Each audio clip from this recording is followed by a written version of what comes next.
This video is original content produced by free speech community building and knowledge sharing platform truthwillout.online, based on an article written and published by Mike Walsh from the Ethnic European website.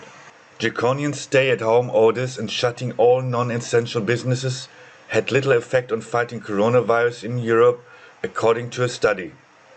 University of East Anglia researchers now say relaxing the stay-at-home policy and letting some business reopen could be the UK's first step to easing lockdown.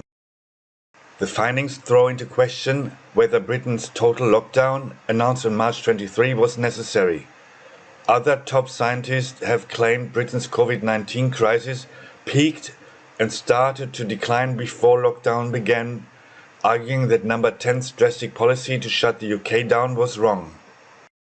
They said that more investigation is needed on the use of face coverings in public, as the current results, which do not support using them in public, were too preliminary. One of the scientists involved in the research, Dr. Julie Brannard, said they found clear distinctions between which measures were more effective. We found that 3 of the control measures were especially effective and the other 2 were not, she told BBC Radio 4 this morning. The researchers looked at the number of cases and deaths taken from daily published figures by the European Centre for Disease Control. They were compared with the start dates of different measures, including the restriction of mass gatherings, the closure of schools and different types of businesses, stay-at-home orders and the wearing of face masks. Banning public and private mass gatherings was another key tool in fighting the spread of the virus. Professor Hunter noted that the size of the current banned mass gatherings varied from countries, and so the importance and impact of the scale of the individual event is still not clear. Dr. Julie Brainerd of UEA's Norwich Medical Schools said the researchers were really surprised to learn that stay-at-home orders may not be needed to control the outbreak, provided that this did not lead to more gatherings. It was found that these stay-home policies were not linked with the decline in incidences, and that as the number of lockdown days increased, so did the number of cases. Differences in how the countries carried out these policies were ranged from them being an advisory notice in some places, while elsewhere they were orders which were enforced by police with penalties. The shutdown of non-essential businesses, which included places where people gathered, such pubs, leisure centres, restaurants and venues, also had an impact on the spread of infection in other countries.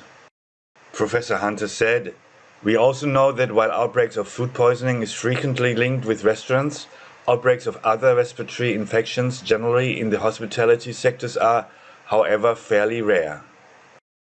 Dr. Joshua Moon of the University of Sussex Business School noted that differences in testing rates and strategies in each country would have had an impact on the number of cases. He said the study may indicate that stay-at-home orders could be the first things to be relaxed. Professor Keith Neal, an epidemiologist at the University of Nottingham, said, "The more of the lockdown restrictions that have a minimal, if any, benefit in controlling spread that is then relaxed, the better the physical and the mental health of the country will be." They found stay-at-home orders and closure of non-essential businesses appear to have minimal effects on transmission prevention. Relaxing these would therefore likely to have minimal adverse consequences on the epidemic. A leading Oxford University expert has argued that the peak of Britain's coronavirus crisis was a week before the lockdown was announced on March 23, and that the early warnings for people to try to social distance and to wash their hands regularly had an impact on their own.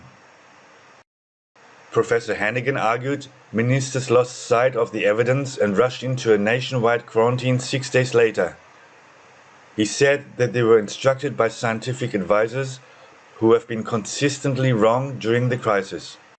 Professor Hannigan hailed Sweden, which has not enforced a lockdown despite fierce criticism, for holding its nerve and avoiding a doomsday scenario.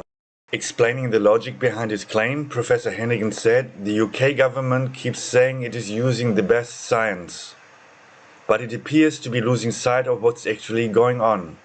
We've been getting scientific advice that is consistently wrong. it has failed to look at all the data and understand when the peak of infections actually occurred.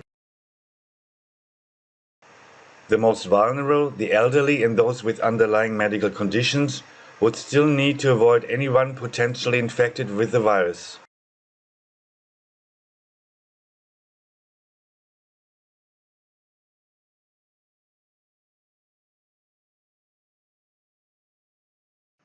If you enjoyed this video, please like, share, comment and subscribe to the channel.